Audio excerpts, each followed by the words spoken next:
I hope everybody has a baby in their family because I have the perfect gift for them. Today I am making a sensory blanket. This is a blanket with various elements quilted on top in different textures, colors, and all this stimuli is supposed to help the baby develop cognitively. I just read.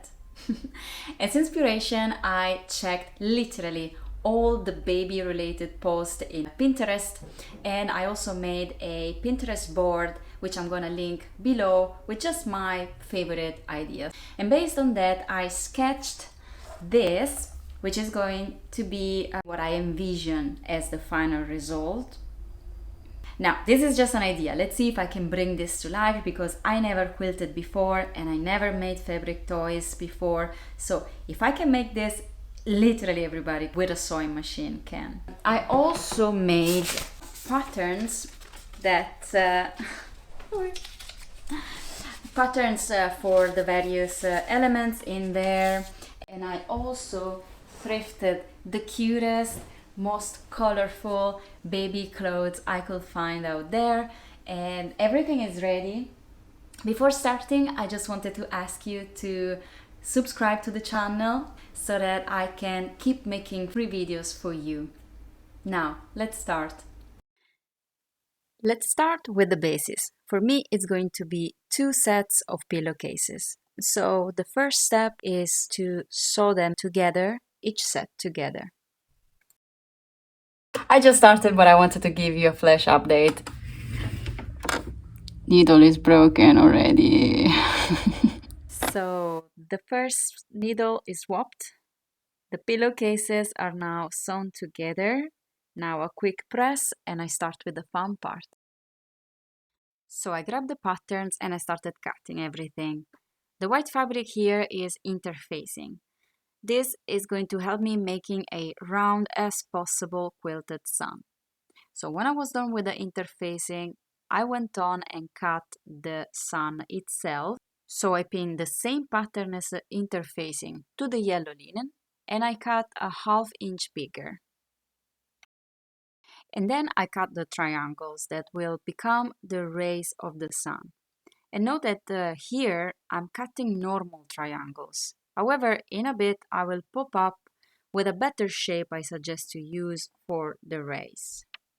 Then I cut the fin, 2 sides that I will sew together. For the fins I use this method that I'm also going to use later for the clouds, the tree trunk and the raindrops. I traced the pattern on the fabric, then I cut like a 1/2 inch bigger than that, still following the pattern. And then later I'm going to sew on the tracing. For the sea, I am going to use a baby bodysuit in velvet. This is going to be a rectangular pocket, and because I wanted it to be big enough, I cut both the front and the back of the bodysuit, and then I'm gonna later on stitch them together. The raindrops, I just traced them and I left the excess fabric around in order later on to give them some volume. Then I traced the white cloud, the gray cloud. I also cut the trunk of the palm tree. It's a special palm tree with a pink trunk. And then I traced the branches of the palm. Now let's make all these elements to quilt, starting with the sun. I press the interfacing on the fabric. And if you want to obtain a nice round shape, you should not skip the interfacing because when you fold the allowance, it's really going to define this shape that can be tricky for fabrics. I'm going to link a tutorial I found about quilting circles that I think was very useful. Then I cut out the excess fabric, I pressed again and went on with the sun rays. As I said before, the triangle shape didn't work well because it couldn't be folded in nicely. So I left mine as they were to not waste fabric, but if I were to start this project again, I will use this pattern. So a triangle plus a rectangle on the base, sort of a one-story house.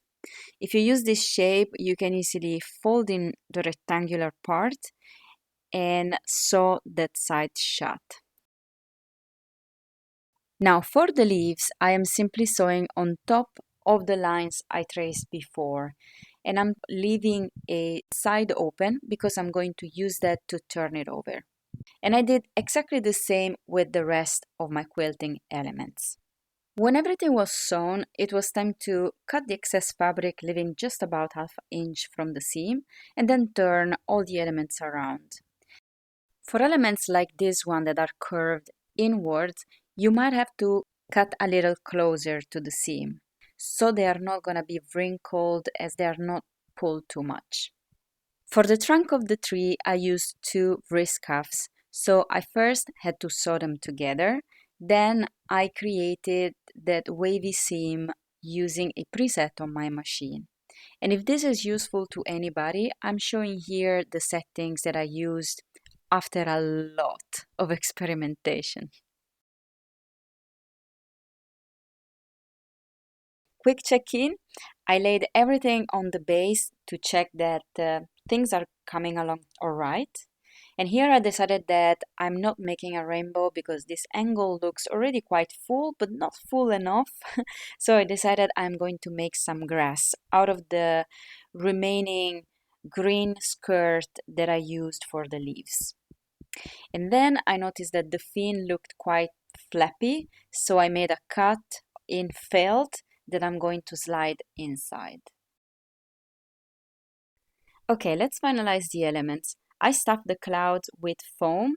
Clouds are the only element that I stuffed. And I pinned the open side shut, and I did the same for the raindrops. Okay, now the chapter and stitching of my weekend starts. Here my neck was really hurting a lot. So I moved to the beach, but the neck hurt even more. By the way, I'm hand stitching the Velcro on the clouds just because I forgot to do it before stitching the clouds together. And to close the clouds and raindrops, I used a invisible stitch. All the elements are ready. Now I'm pinning them to the base. And I also pinned some Velcro to hold the clouds and a strong trim to hold the trims attached to the drops. And now everything can be sewn together at the sewing machine. And when that's all done, I applied 4 snap clips to keep the 2 layers of the base together. If you will like the patterns, then write me in the comments and I will be more than happy to share. If I could hold you for just 2 more minutes, maybe less, with 3 lessons learned from my side that you might want to take along if you are embarking into this project as well. The first one is that I used so many colors every time I had to rethread the machine, and because also the fabrics were so different, I also had to change the needle a couple of times. And these are things that of course take time. The second consideration is that the user of the blanket is going to be a baby, and this created a little bit of stress because I didn't want anything too small or anything that could easily come loose. That made me do especially the hand stitching a lot slower than I wanted to. And then finally the third one is that working with velvet sucks. It just leaps, even if you put pins to keep it in place. I found out that one way to actually keep 2 faces of velvet together is to pin it in one point with the diagonal pins, and actually that's the trick. Alright, thank you for watching so far. Making this video was a lot of fun, but also a lot of work. So if you find this useful or entertaining, like and subscribe, then I know I did it for someone. Thanks, and to the next video.